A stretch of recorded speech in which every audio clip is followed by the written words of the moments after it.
In contract law, whenever you're entering into any kind of contract, the terminology is very important. And why I say this, because there can be enforceability issues, there can also be disputes and some kind of miscommunication arising out of it. And contracts, they are made so that everybody's mind is at peace and at rest. Now, these two terms are very commonly misused. One is amendment and the other is addendum.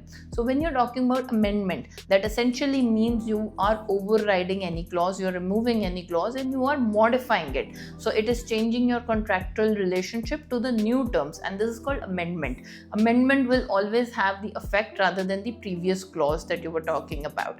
And then is the addendum. Addendum is like an extension of your main contract. It is something that becomes part of an extra page. Like, just imagine it's an extra page that you're adding to any kind of contract. So let's say if you have a job description and you want to specify more details, you want to add scope of services, you want to add location, etc., any kind of information you want to elaborate on, you get an addendum to it, and addendum will be part of the main contract, and enforceability will also be like that.